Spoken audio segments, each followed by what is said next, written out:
오늘은 교회에게 맡겨진 선교 사명이라는 주제로 말씀을 전하겠습니다.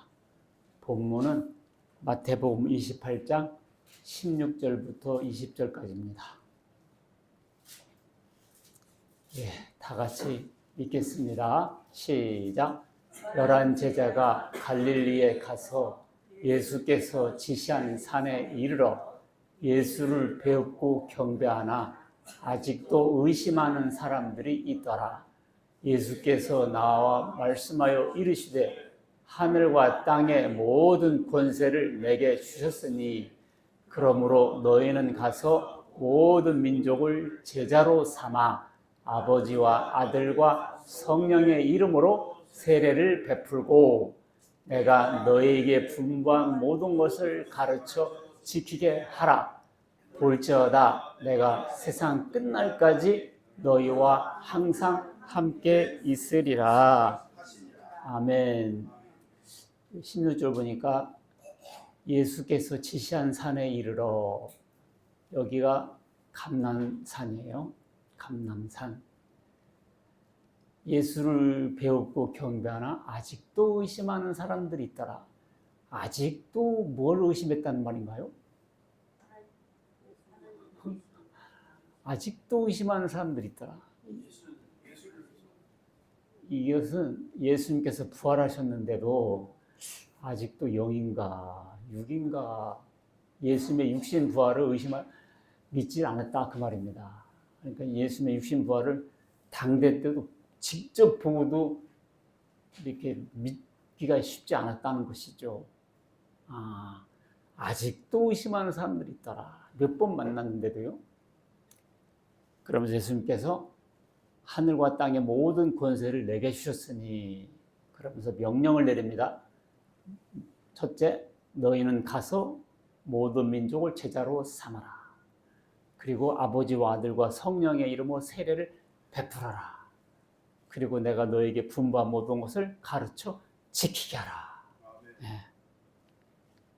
자, 오늘은 선교는 교회에게 주어진 사명, 맡겨진 사명이라고 했죠. 자, 1번 읽겠습니다. 시작. 선교는 예수님의 지상명령이다. 네. 지상명령이라는 게 뭘까요? 지상 위에 내린 명령일까요?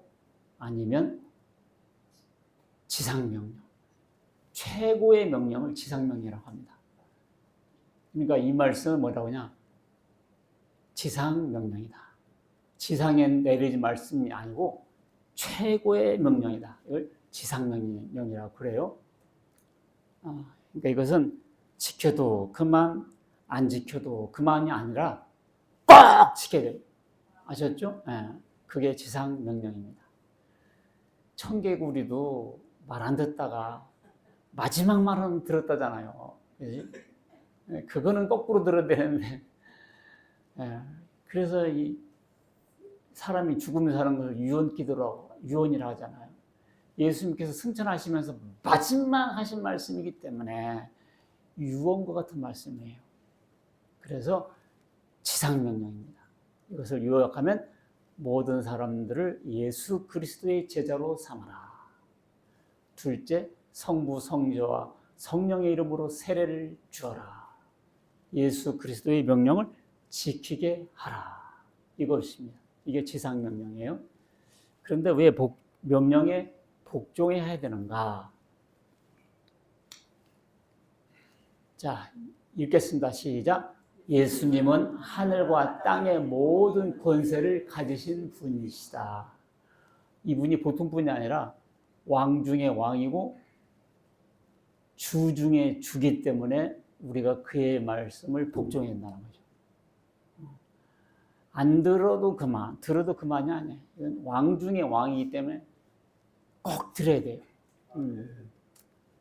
자, 하늘과 땅의 모든 권세를 내게 주셨다. 예수님께서 친히 말씀하셨고, 또 바울도 어떻게 말했는가 하니, 하늘에 있는 자들과 땅에 있는 자들로 모든 무릎을 예수의 이름에 꿇게 하시고, 모든 입으로 예수 그리스도를 주라 시인하여 하나님 아버지께 영광을 돌리게 하셨느니라. 예, 뻣뻣한 사람들 있잖아요. 소금이 안 들어간 배추잎 같이 뻣뻣한 사람들. 예, 그런 사람들이 세상에 예수님은 주님이십니다. 나를 구원하셨습니다. 아이고, 이렇게 할 때 어떻게 한다? 하나님 아버지께 영광이 돌리게 된다. 그래서 사람들이 와서 신앙 간증하고 구원 간증할 때 하나님께서 영광을 받으시고 천군 천사가 환영하며 그게 큰 사건이에요.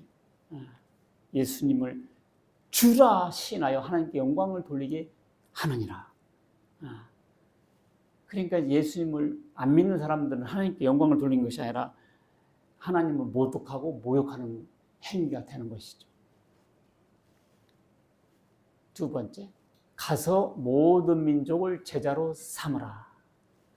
그러면 과연 예수님의 당대 때 제자들은 갔느냐? 갔습니다. 주로 전승의 기반에 의하면 베드로는 로마에서 초대 교황으로 있다가 순교를 하죠. 네로 박해 때. 그리고 안드레는 그리스 아시아 지역에서 활동하며 순교를 하고요. 야고보는 예루살렘에서 순교합니다. 그리고 요한은 소아시아에서 활동하다가 계시록을 쓰고요. 여러 가지 설이 있어요. 기름가마에 넣는데도 튀겨지질 않더라. 이런 있었어요.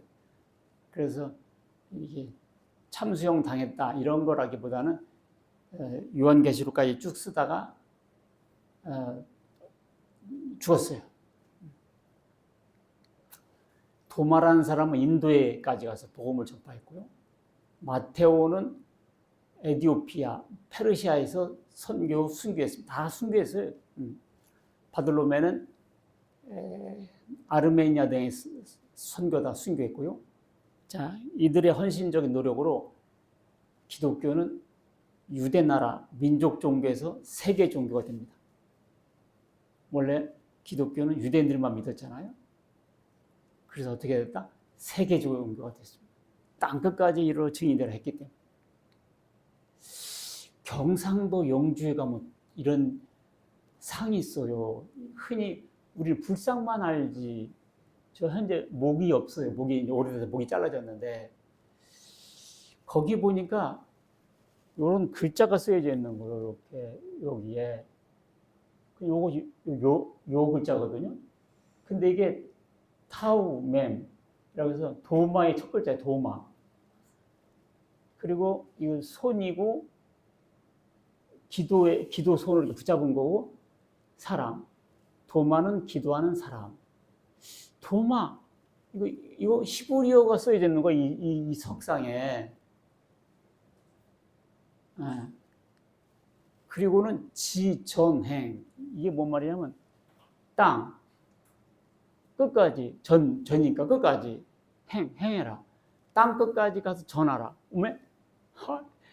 도마라는 사람이 기도하기를 땅 끝까지 이로 행하라. 이게 딱 쓰여져 있는 거예요. 그래서 이것은 기독교에서는 도마상이라고 합니다. 도마상. 불교인들은 어느 부처님 상이다 이렇게 하고 있는데 아니 거기 왜 히브리어 글자가 들어가 있냐고. 그리고 기도 땅 끝까지 이르러 행하라. 그래서 저는 여러 번 이 얘기를 들었는데도 도마가 한국까지 왔겠냐. 내가 그렇게 좀 삐딱하게 생각을 했는데 오늘은 강하게 왔을 수도 있다. 인도 공주가 한국에 오면서 수행원 올 수 있었죠. 전혀 불가능한 일이 아니에요. 그래서 도마가 한국에 와서 다녀갔다. 네. 이렇게 믿는 사람은 믿고 안 믿는 사람은 안 믿습니다. 저는 긍정적으로 생각하기를 했어요. 너무 신기하니까. 그래서 제자들이 실제로 땅끝까지 갔구나.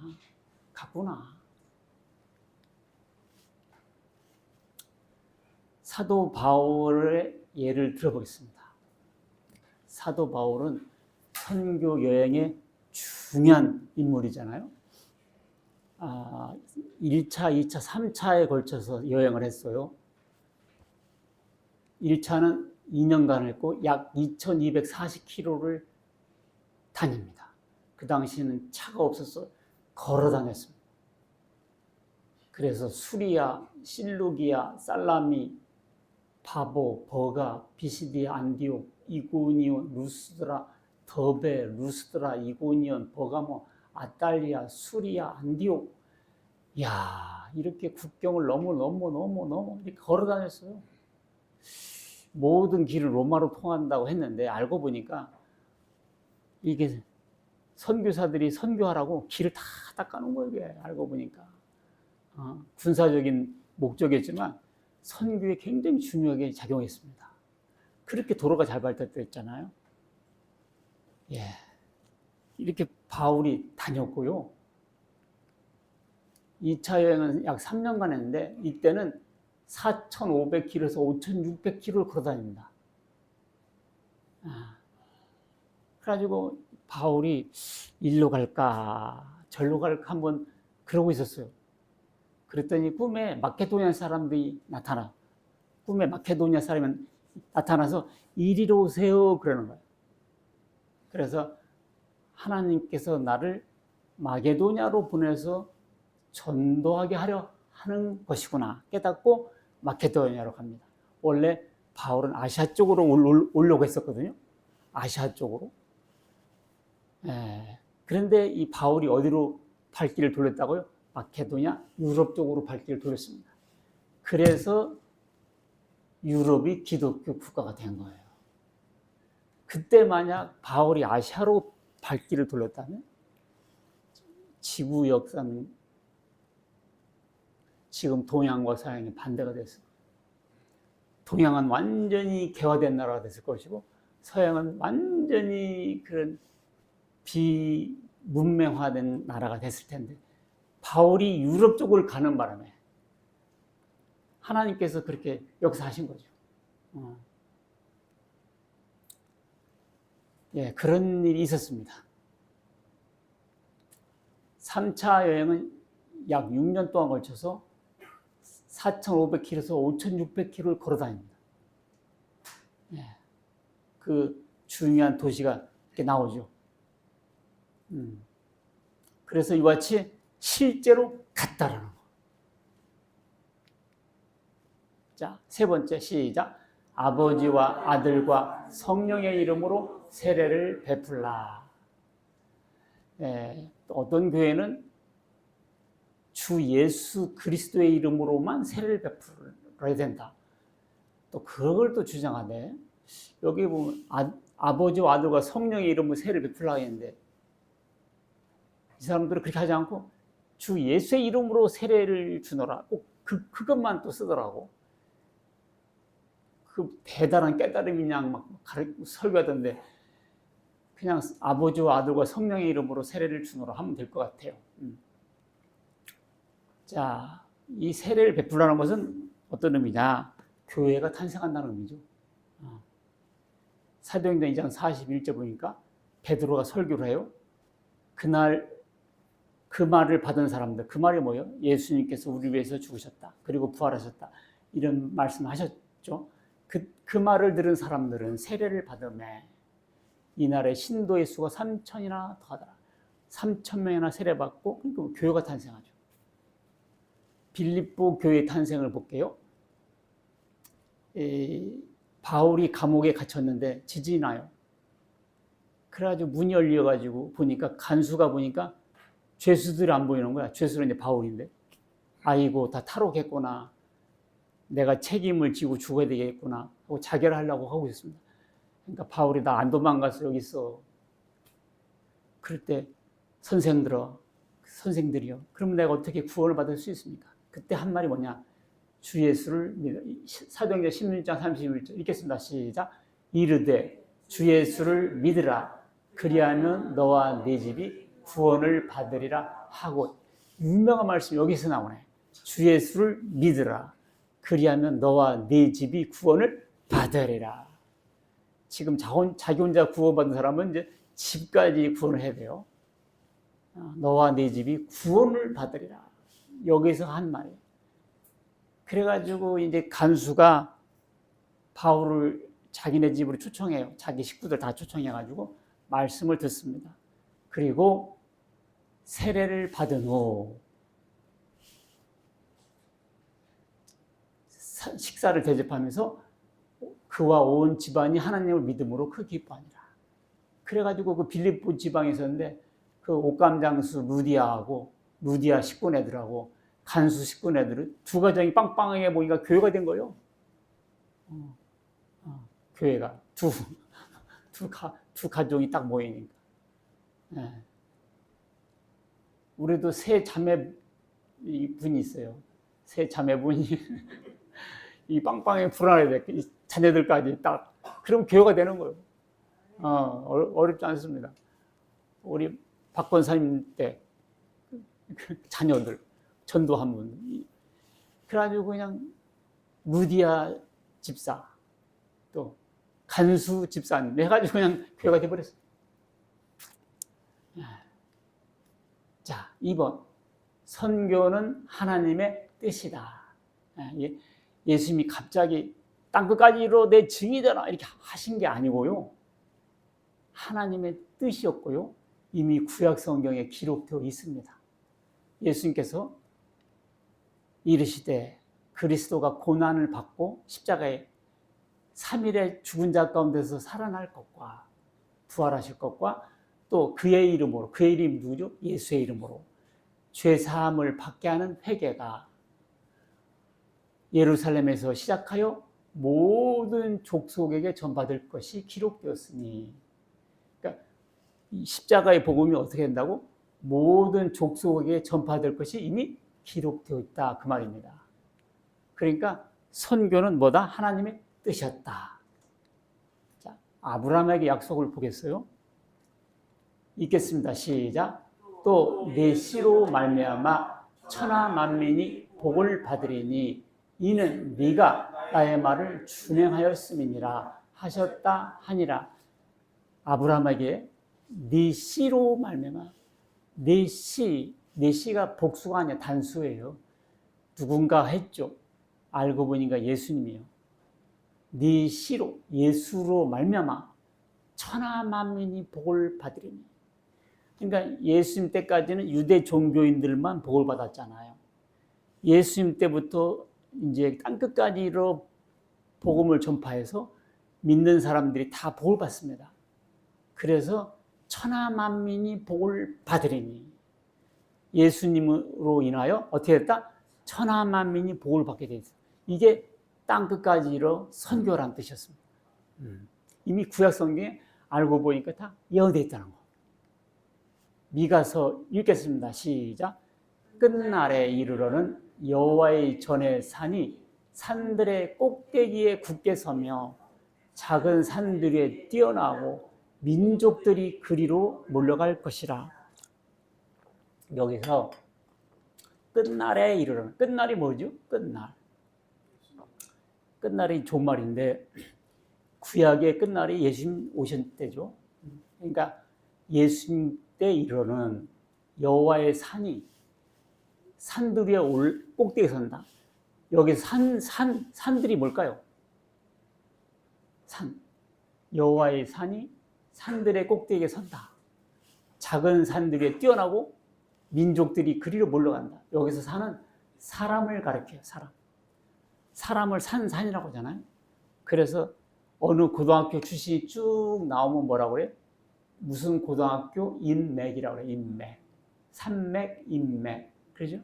무슨 대학교, 무슨 과 출신들이 쭉 정치 권력을 잡으면 그 인맥이라고 해요.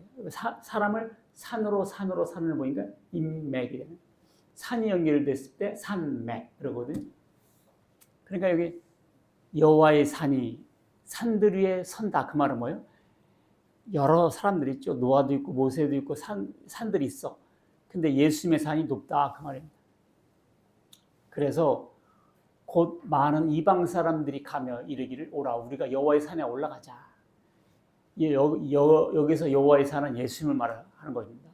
이단들은 이 산이 자기라고 그래요. 예를 들면 신천지 같은 경우는 여호와의 산에 오르라고 하면 자기에게 오라 이렇게 해석한다 그 말입니다. 참 성경을 저렇게 오해를 하고 있어요. 야곱의 하나님의 전에 이르자 그가 그의 돌을 가지고 십자가죠 우리에게 가르치실 것이니 우리가 그의 길을 행하려. 그러니까 이미 구약 성경에 미가 선지자가 다 말해놨어.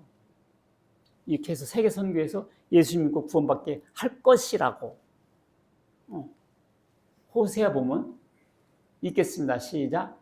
너희는 내 백성이 아니라 한 그곳에서 그들에게 이르기를 너희는 살아계신 하나님의 아들들이라 할 것이라. 구약 성경의 호세아 선지자가 뭐라고 했어요? 너희는 내 백성이 아니라 한 그곳에서. 너희는 내 백성이 아니라 한 그곳이 어딜까요? 내 백성이 아니라 한 그곳에서. 그곳이 어디냐고요? 대한민국입니다. 대한민국도 들어가요. 왜냐하면 옛날에 대한민국은 내 백성이 아니었다고요. 내 백성이 아니라 한 곳이에요. 우리는 유대인들이 볼 때는 이방 땅이에요. 땅끝이에요. 땅끝. 이방 땅. 알겠죠? 이방 땅이에요. 하나님 백성이라 한 곳이 아니에요. 그런데 그들에게 말하기를 너희는 살아계신 하나님의 아들이라 할 것이라. 믿습니까? 그래서 우리가 지금 앉아 계신 거예요. 이 예언 말씀에 의거해요. 너희가 누굽니까 여기서? 그렇지. 나는 살아계신 하나님 아들이라 할 것이라. 이 말씀에 따라서 우리가 앉아 있는 거예요. 이것이 내 해석이 아니에요. 이미 성경에 그렇게 말했어. 로마서 9장 25절에 바울이 말하기를 호세아의 글에 이르기를 내가 내 백성이 아닌 자를 내 백성이라 사랑하지 아니한 자를 사랑한 자라 부리라. 이렇게 호세아가 쓰지 않았냐. 그래서 지금 여러분들이 구원받은 거다. 너희는 내 백성이 아니라는 그곳에서 한국에서 그들이 살아계신 하나님의 아들이라 일컬음을 받으리라 한 것 같아요. 여러분과 제가 하나님의 아들, 하나님의 딸이라고 일컬음을 받게 됐습니다. 할렐루야. 아멘. 이게 선교의 혜택이죠. 예수님께서 땅끝까지 전화를 하지 않았으면 우리는 끝이에요.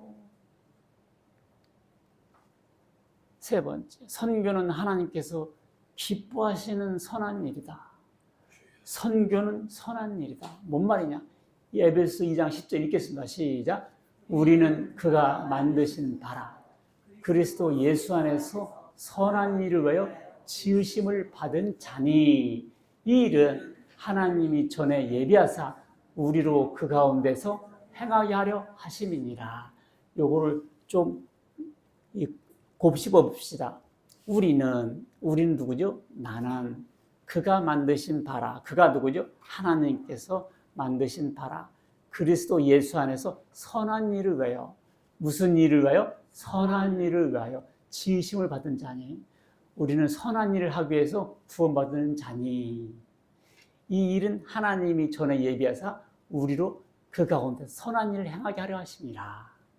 그랬거든요. 왜 우리를 구원받게 하셨는가? 선한 일을 하기 위해서. 그러면 선한 일이 뭐냐고요? 선한 일이 뭐냐고요? 선한 일을 하기 위해서 창조하시고 구원하셨다고 하는데 내가 중국집 사장이라고 하면 하나님께서 나를 짜장면 만들려고 이 세상을 창조했겠냐? 그것은 선한 일을 하기 위해서 필요하니까 경비를 마련해서 하라고 한 것이지 짜장면만 만들려고 창조한 것은 아니에요. 이걸 잘 알아야 돼. 하나님께서 나를 오리탕 집을 하게 한 것은 오리탕만 만들려고 한 게 아니고 오리탕을 만들어서 팔아서 그러면 그거 갖고 뭐를 하라고 한 것이냐. 이것까지 가야 되는데 오리탕 삶다 끝나버리면 40명 예약받고 50명 받고 바쁘죠. 바쁜데 그 목적을 이루면 안 돼요. 왜 내가 오리를 삶는가. 그렇잖아요. 이걸 알아야 인생이 허망하지 않는데 이걸 모르고 사는 사람들은 어느 날 죽을 때 허무해요. 바람을 잡는 것처럼 다 허무합니다. 자, 선한 일은 무언가 도대체가 이걸 가르쳐 드릴게요. 도덕적으로 선한 일을 말하는 게 아니에요. 도덕적으로 착한 일 그런 게 아니고요. 복음 전에서 구원하는 일입니다. 할렐루야. 복음 전에서 구원하는 일. 이것은 선하고 선한 일이에요. 한 사람 전도해서 구원하는 것은요. 더 힘든 일이 아니에요. 선하고 선한 일이에요. 왜냐하면 약간 도와주는 것이 아니에요. 영원히 도움을 주는 길이거든요. 영원히 도움을 주는 길이거든요. 복음 전에서 구원하는 일입니다. 이것이 선한 일입니다. 이것을 위해서 우리를 창조하셨어요. 여러분들, 우리가 이 목표를 오늘 확실히 알고 갑시다. 2번, 선교는 하나님의 사업이다. 읽겠습니다. 시작. 하나님의 나라는 먹는 것과 마시는 것이 아니요 오직 성령 안에 있는 의와 평강과 희락이라. 하나님의 나라는 먹는 거고 마시는 거. 뭘 먹으면 천국 가고 뭘 안 먹으면 지옥 가고 뭐 커피 마시면 지옥 가고 라면 먹으면 지옥 가고 피 먹으면 지옥 가고 고기 먹으면 지옥 가고 이렇게 먹고 마시고 이렇게 해서 천국 가는 거. 그런 게 아니고 오직 성령 안에 있는 의와 평강과 희락이라. 복음 듣고 구원받고 그로 인해서 마음이 평강하고 그러므로 구원받았기 때문에 희락. 이것이 하늘나라지. 음식으로 로마서 14장 20절 음식으로 말미암아 하나님의 사업을 무너지게 하지 마라. 어떤 사람이 고기를 먹었어. 그러니까 옆에 있던 사람이 야 그거 제물 제사 드리는 음식이요? 그래요? 아이고 나 먹었는데 넌 지옥 갔다. 이런 식으로 그 사람을 정죄하거나 하나님의 사업을 무너뜨리지 마라. 음식은 다 하나님께 맞는 거요. 감사함으로 먹으면 되는 거요. 그 재물 먹었다고 그걸 가르쳐주고 뭐 엄청나게 선한 일을 하는 것 마냥 그런 거 갖고 시비를 거냐. 예수님께서 그 사람을 위해서 십자가에 대신 죽은 사람인데 그 음식 같은 거 가지고 시비 걸어가지고 괜히 어린 사람들 신앙 꺼뜨리지 말고 그래서 음식으로 말미암아 하나님의 사업을 무너뜨리지 마라. 우리 어렸을 때도 그런 게 많았어요. 뭘 먹으려고 하면 재물이다 그러고 엄청 거룩한 척하면서 못 먹게 만들고 배고파 죽겠는데 그러니까 그 음식이 천국을 자오는 건 아니다. 하나님의 사업을 무너지게 하지 마. 하나님의 사업이 있구나. 하나님의 사업이 뭐냐면 전도에서 영혼 구원하는 것이 하나님의 사업이었어요. 하나님이 사업을 하시는구나. 하나님 뭔 사업하겠어요? 영혼들 구원하는 것이지. 그러니까 하나님께서 그 일을 하기 위해서 자기 아들 대신 죽이면서까지 해서 우리를 살려낸 거 아니에요. 그게 하나님의 사업이란 말이에요. 그러니까 우리가 동참하는 거죠. 우리는 그 사업에 동참할 때 하나님의 동역자가 되는 거예요. 동역자. 그러면 사탄도 사업이 있구나. 예, 사탄도 사업을 펼칩니다. 그것이 이단을 만들어 거짓 선교를 하는 겁니다. 이단들도 얼마나 열심인지 몰라요, 사업에. 열심입니다. 사람들 긁어 모아가지고 지옥 보내는데 열심히 하고 있어요. 야, 나도 거기 있을 때 전도하고 막 그런 거, 그것이 영혼에 대한 하나님의 사랑인 줄 알았어요. 안 나오면 눈물로 호소하고 막 영혼을 사랑한다는 마음으로 했다고요.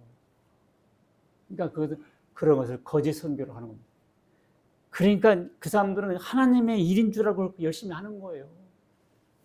근데 잘못된 그게 바로 악한 일인 것입니다. 선교의 정당성을 요나를 통해 보여주셨다. 이것은 뭐냐면요. 구약 성경에 나오는 희귀한 내용인데요. 구약 성경은 유대 종교인만 구원받는 걸로 이렇게 되어 있습니다. 그런데 하나님께서 요나라는 선자에게 너는 저 큰 성읍 니느웨 가서 복음을 전해서 구원하라. 그 성이 멸망한다고 외치라 그래요. 근데 이 요나 생각에 거기는 이방인의 수도요. 거기는 악인들의 도시요. 그래서 이놈의 새끼들 멸망받아봐라. 한번 쓴맛을 봐라. 한번 너희도 당해봐라. 그런 안갚음의 마음이 있었습니다. 그런 동네라고요. 근데 가서 하나님께서 그 동네 가서 복음을 전하라고 하니까 가고 싶겠어요? 안 가고 싶겠어요? 안 가고 싶죠. 안 가고 싶죠. 근데 하나님께서 가라고 하는데 요나가 말 안 들어. 그래가지고 거꾸로 가, 거꾸로. 육지로 가라 했더니 바다로 갔습니다. 그랬더니 풍랑을 만나. 그래가지고 제비 뽑았더니 또 요나가 걸리네. 그래서 어떻게 했냐, 바다에 던졌어. 그랬더니 고래가 삼켜버리네. 그리고 3일 만에 아무 데도 안 뱉어. 거기 니네 땅에다 딱 뱉어놓은 거예요. 그래가지고 요나가 가서 말씀을 외칩니다. 그랬더니 세상에 사람들이 제 가운데 앉아서 임금부터 시작해서 백성이 하나의 일까지 다 회개 기도를 해버리네. 그래서 하나님께서 멸망을 시킨다고 가서 전해라고 했는데 그 사람들이 회개하니까 하나님께서 뜻을 돌리셔가지고 살려주기로 했어요. 근데 문제는 요나 선지자를 돌이키는 게 문제였습니다. 요나 선지자가 이제 언제나 멸망시키는가 보자 하고 이제 앉아 있어요. 근데 하나님께서 멸망시킨다는 뜻을 돌이켰잖아요. 근데 이제 선지자까지도 그걸 알게 해야 되는데 선지자는 지금 도시가 망할 기다리고 있어 지금. 그때 박농쿨이 나옵니다. 박농쿨이 있었는데 햇빛이 쨍쨍 쬐니까 그것이 서늘한 그늘이 됐어요. 좋다 하고 있었어요. 그때 벌레가 나타나서 그 잎사귀를 뜯어먹습니다. 그래서 이 망사 스타킹 마냥 다 구멍 펑펑 뚫어져가지고 햇볕이 직사광선으로 요나의 머리를 쪼개죠. 그때 요나가 그럽니다. 아이고 뜨거 죽겠네. 아이고 죽겠네. 배고파 죽겠네. 뜨거 죽겠네. 목말라 죽겠네.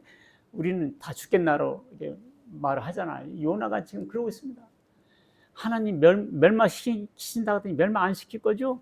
내가 그럴 줄 알았어. 그래서 내가 처음부터 안 가려고 했던 거예요. 이러고 짜증을 내고 있네. 차라리 죽여주세요. 죽여주세요. 죽여주세요. 아이고 선지자가 되들 때는 무서워요. 그때 하나님께서 박농쿨을 준비하셔가지고 벌레가 뜯어먹게 한 거야. 그러면서 읽겠습니다. 시작.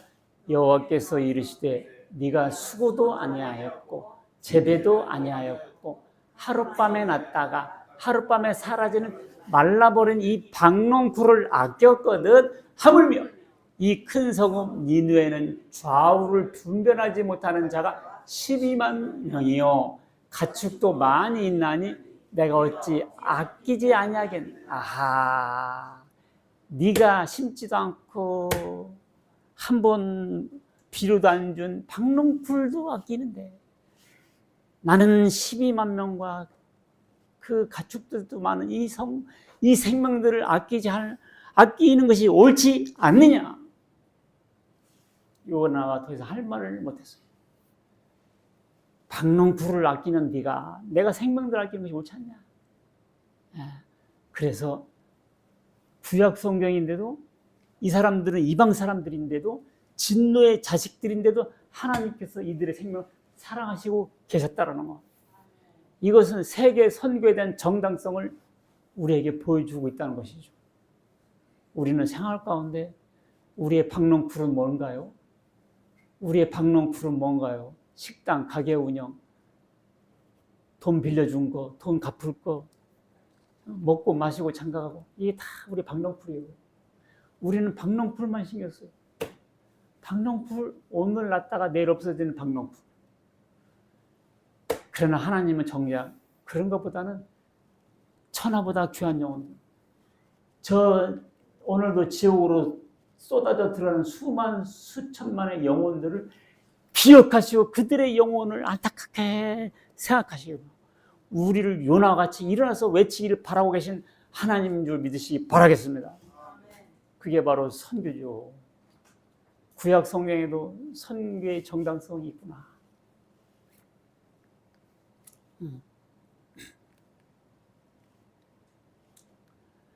예.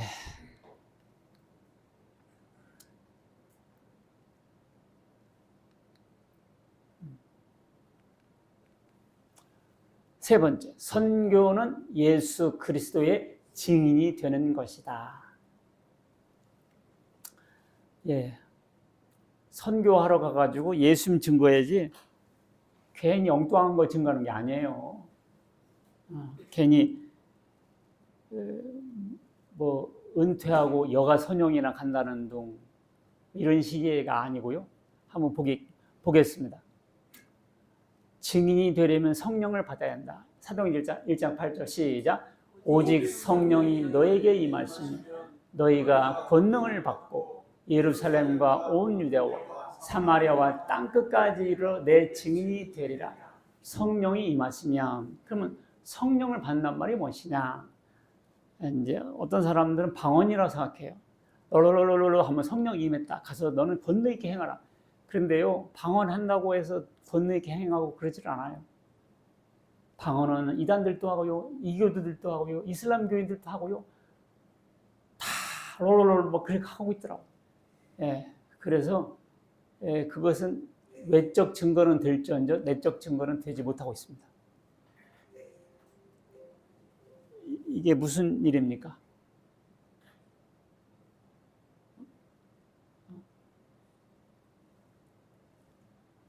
예, 원숭이도 나무에 떨어질 때가 있어요. 깜짝 놀랐네. 자, 성령을 받아야 된다. 그럼 성령을 받는다는 말이 무엇이냐? 전기처럼 찌릿찌릿 뭐 그런 현상이 있어야 된다. 자꾸 그런 걸 생각하는데요. 성경적으로 보면 이렇습니다. 에베소 1장 13절 시작. 여러분도 그리스도 안에서 진리의 말씀, 곧 여러분을 구원한 복음을 듣고 그리스도를 믿었으므로 약속하신 성령의 인치심을 받았습니다. 아하, 성령의 인치심 받는 것인데요. 이것은 뭐냐? 진리의 말씀, 다 진리라고 하니까 뭐가 진리의 말씀이요? 그러니까 구원하는 복음, 구원의 복음을 듣고 그리스도를 믿었으므로 복음을 듣고 예수를 믿는 것, 그것이 성령이 임하는 것이고 그것이 성령의 인치심이었습니다. 그러니까 구원의 확신을 말하는 거죠. 이런 사람이 능력 있게 복음을 외치는 것이지, 가끔 선교하러 나간다는 사람들을 들어보면 이 사람들이 구원을 받았는지, 그리고 뭐 갖고 선교한다는 것인지, 그냥 물건만 나눠주는 것이 선교인 줄 아는 사람들이 있어요. 깝깝해요. 무엇을 전하려고 하는가? 무엇이 그 속에 있는가? 이거 있어야지. 그래서 성령을 받아야 한다. 이것은 뭐냐?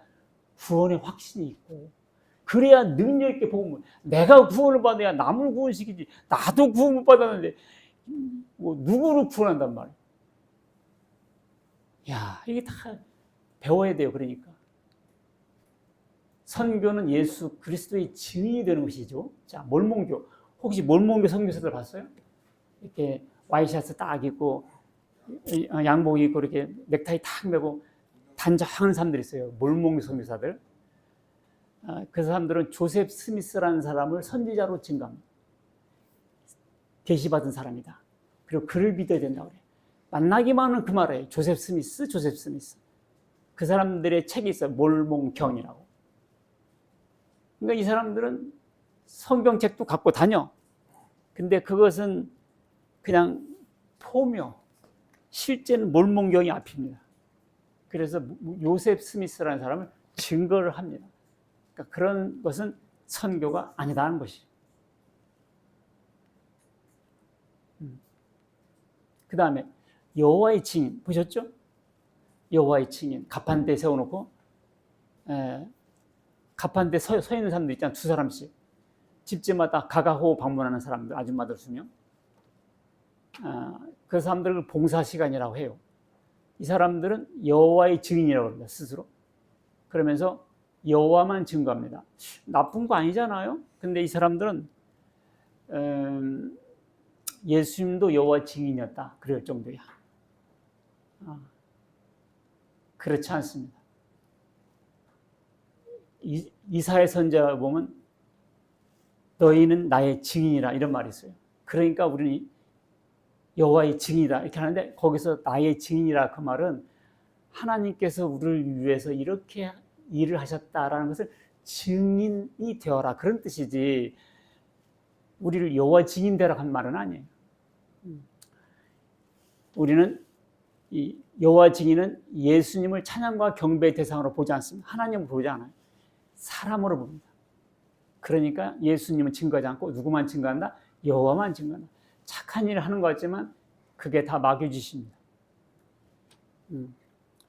선교는 예수 그리스도의 증인이 되는 거예요. 아셨죠? 여러분들도 나가서 나는 여호와만 증거하겠다. 그건 여호와의 증인입니다. 모든 이단들은 자기 교주와 자기 단체를 증거합니다. 자기를 증거해서 자기 제자 만들어도 안 돼요. 성경에 예수님께서 말씀하셨죠? 너희의 선생은 하나뿐이라고. 우리는 다 예수 그리스도 선생 한 분뿐입니다. 믿습니까? 물론 교회에서도 제자 양성 프로그램이 있어요. 그것은 목사의 제자를 만든다 이런 약간의 뜻도 있지만 목사가 예수님의 제자니까 제자한테 제자를 배웠으니까 그런 긍정적인 의미고요. 이단들의 제자는 예수님도 선생, 나는 이 시대의 선생. 그러니까 이단에서의 선생은 주님을 의미하는 거야. 그래서 가르쳐서 자기가 이 시대의 주님이 되는 거죠. 그런 선생은 없다는 것이죠. 그래서 선교는 예수님을 증거하는 것이지 자기를 증거하는 것은 선교가 아닙니다. 우리는 오직 예수의 증인이 되어야 돼요. 선교는 오직 예수 복음만을 전하는 것입니다. 십자가 복음의 다른 것을 전하는 것은 아니에요. 새로운 계시를 전하는 것도 아닙니다. 읽겠습니다. 시작. 다른 복음은 없나니 다만 어떤 사람들이 너희를 교란하여 그리스도의 복음을 변하게 하려 함이라. 그러나 우리나 혹은 하늘로부터 온 천사라도 우리가 너에게 전한 복음 외에 다른 복음을 전하면 저주를 받으라. 다른 복음은 있나니 없나니? 없나니. 교란하려고 하는 것이고 혹은 우리나가 누구야? 사도들이나 천사라도 너희에게 전한 복음에 다른 복음을 전하면 저주받으라. 그것은 천사가 아니라 마귀니까. 선교는 오직 예수 복음만을 전하는 것이다. 네 번째, 선교하는 사람에게 주시는 약속. 선교하는 사람에게 무슨 약속을 주시느냐? 첫 번째, 너희와 항상 함께 있으리라. 이것은 최고 약속이에요. 예수님께서 함께 하신다는 약속, 최고 약속입니다. 두 번째, 기적과 표적에 대한 약속입니다. 읽겠습니다. 시작. 믿는 자들에게는 이런 표적이 따르리니 곧 그들이 내 이름으로 귀신을 쫓아내며 새 방언을 말하며 뱀을 집어 올리며 무슨 독을 마실지라도 해를 받지 아니하며 병든 사람에게 손은즉 나으리라 하시더라. 선교의 현장에는요 말로 표현할 수 없는 많은 표적과 기적이 따릅니다. 바울도요 이제 배가 굉장히 이제 풍랑을 만나서 고생을 하다가 어느 섬에 도착해요. 그 섬이 멜리데 섬이라는 섬인데 추우니까 나무를 모아가지고 불을 쬐어요. 그랬는데 바울이 이렇게 불 위에다 나무를 올려놓을 때 독사가 바울의 팔을 물어요. 그러니까 사람들이 저 사람이 바다에서는 살았지만 죄인인가 보다. 죽겠구나. 팅팅 부겠지. 죽기를 기다렸는데 안 죽어. 그러니까 사람이 거꾸로 생각하는 거예요. 신이네. 그때 그 추장의 아버지가 열병이 생겼어요. 그래서 바울이 기도하니까 나서버려요. 그런 일이 있었습니다. 성경 말씀 그대로 된 거예요. 새 방언을 말하며 세상에 하나님이 있긴 뭐 있어? 이랬던 사람들이 하나님은 살아계시다. 예수님은 나를 구원하셨다. 새 방언을 말하지 않습니까? 이게 기적이에요. 이 세상 사람들 입에서 저런 말이 나오는 것이 기적이다고. 새 방언을 말하며 뱀을 집어올리며 독을 마실지라도. 근데 일부러 시험 삼아 마시면 안 돼요. 죽나 안 죽나 보자. 이렇게 마시면 안 돼요. 선교 현장에서는요, 예수 복음 전하다가 순교하는 사람들 있잖아요. 독약을 마시게 하고. 근데 안 죽은 사람도 있다고요. 실제로. 그런 것을 말씀하는 것입니다. 기적과 표적에 대한 약속이 주셨어요. 채워주심에 대한 약속. 내게는 모든 것이 있고 또 풍부한지라. 에바브로디도 편해. 에바브로디도라는 사람이 바울에게 심부름 왔어요. 빌립보 교회에서 바울 사도에게 갖다 드리라고 선교 물품을 보내왔어요. 그러니까 이는 받으실 만한 향기로운 제물이요 하나님을 기쁘시게 한 것이다. 그러니까 바울이 선교하러 다니잖아요. 그러면 보급소 있어야 되잖아요. 보급로. 전쟁 나가도 보급이 있어야 돼요. 보급이 없으면 전쟁할 수 없잖아요. 그러니까 빌립보 교회에서 에바브로디라는 사람을 통해서 바울에게 선교 물품을 지원했습니다. 그 말씀을 하고 있는 거예요. 19절 시작. 나의 하나님이 그리스도 예수 안에서 영광 가운데 그 풍성한 대로 너희 모든 쓸 것을 채우시리라. 아하, 우리는 하나님이 필요한 것을 채우면 하나님은 내게 필요한 것을 채워주시는구나. 이게 채움의 법칙입니다. 나는 하나님 것 채우고 하나님은 나를 채우고, 나는 조금 채웠는데 하나님 많은 것을 채워주시죠. 이득이죠. 한국에 온 선교사들 보겠어요. 우리나라가 원래부터 기독교 국가가 아니에요. 140년 전에는 흑암의 땅이었습니다. 그때 언더우드 아펜셀러가 와요. 그래가지고 고아원 세웁니다. 그것이 경신고등학교 되고요. 연희 전문학교, 이게 연세대학이 돼요. YMC가 됩니다. 이게 언더우드 했어요. 이 사람이 이렇게 생각했어요. 한국에 가려면 죽음을 각오한다고 들었다. 그것은 우리가 뚫고 들어가야 할 마지막 나라였다. 야, 한국이란 나라는 이름도 어디 있는지 그냥 깜깜한 흑암이었습니다. 근데 이 언더우드가 인도로 가려고 했대요. 인도로. 그런데 감동이 오기를 한국이라는 나라로 가라. 그때 언더우드가 인도로 갔다면 우리나라는 지금도 인도하고 같이 살고 있었을 거예요.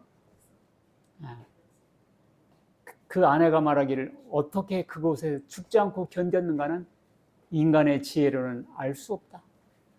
우리나라는 그때 이질과 열병과 장기부석, 콜레라, 완전히 흑암의 나라에서 그냥 짐승처럼 살다가 짐승처럼 죽었거든요.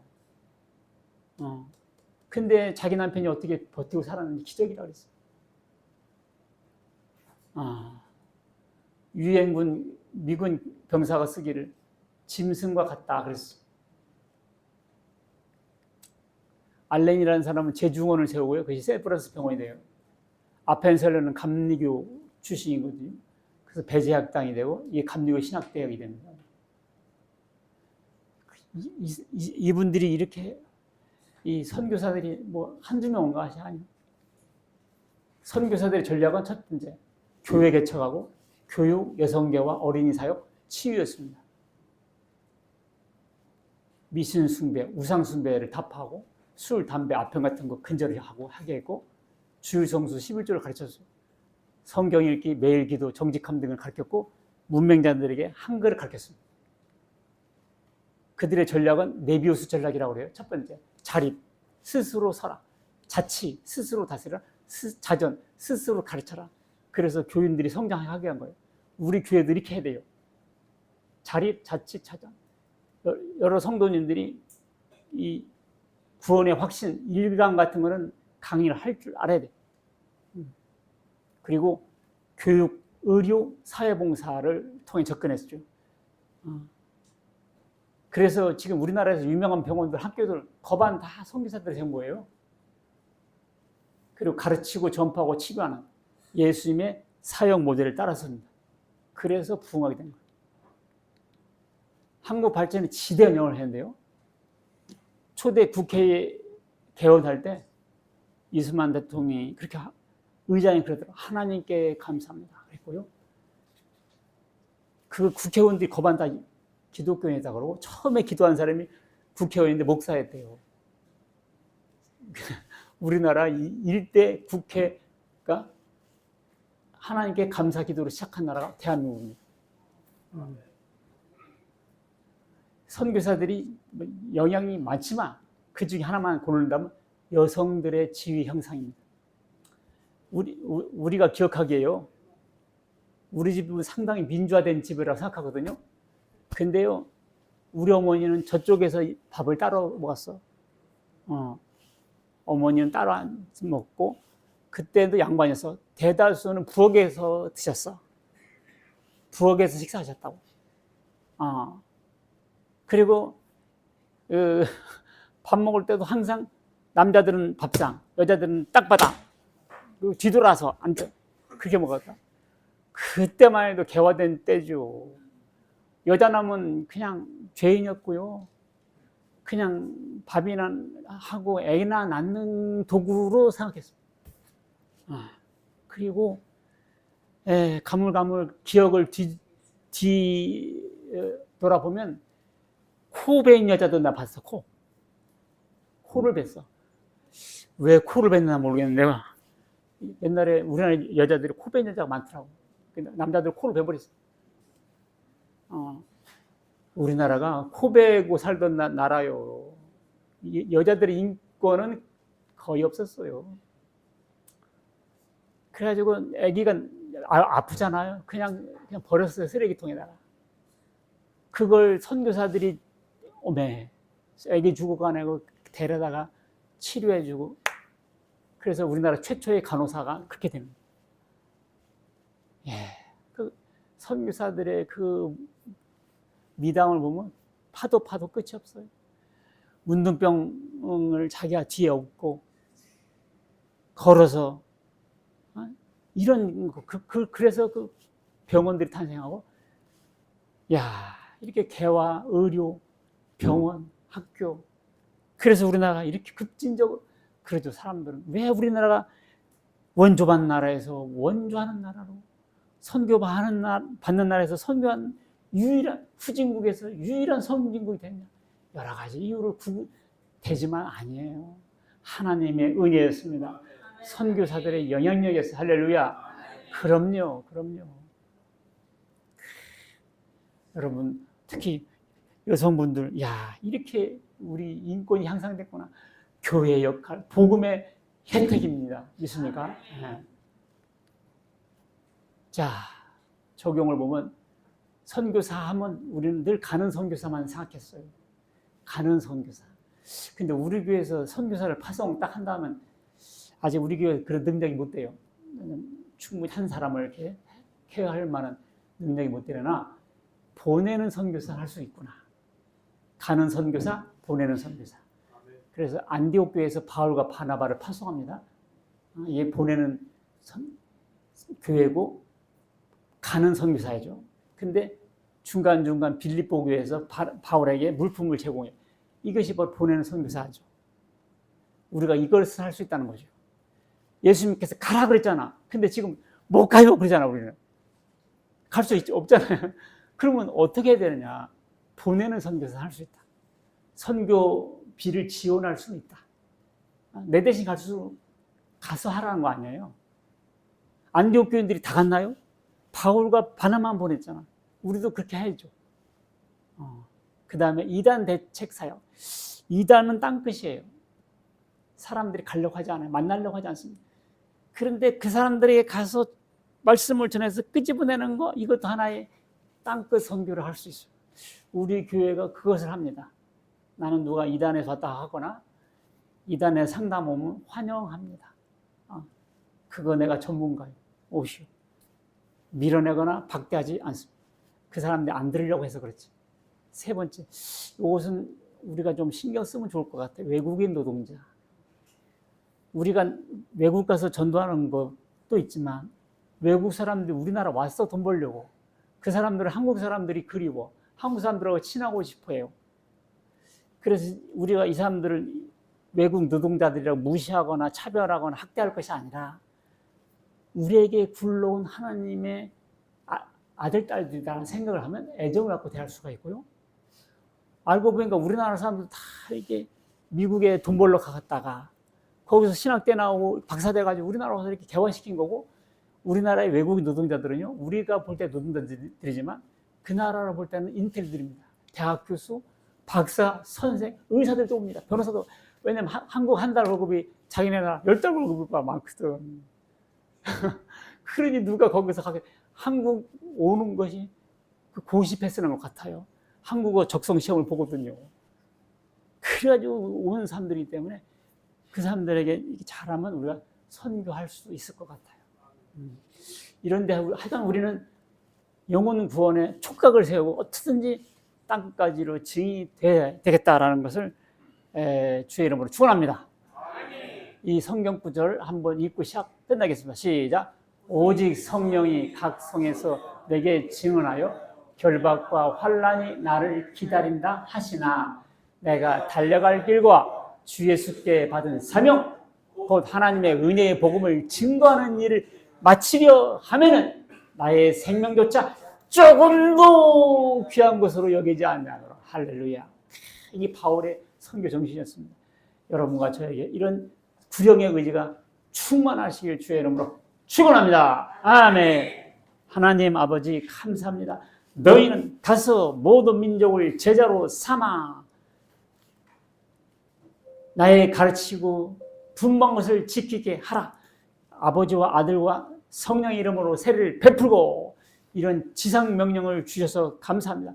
이 예수님의 명령은 직계 제자들뿐만 아니라 우리에게도 오늘날 주신 명령인 줄 알고 받아들여 순종하고 복종하는 저희 삶이 다 되게 하여 주시옵소서. 우리 주 예수 그리스도의 이름으로 기도하옵나이다. 아멘.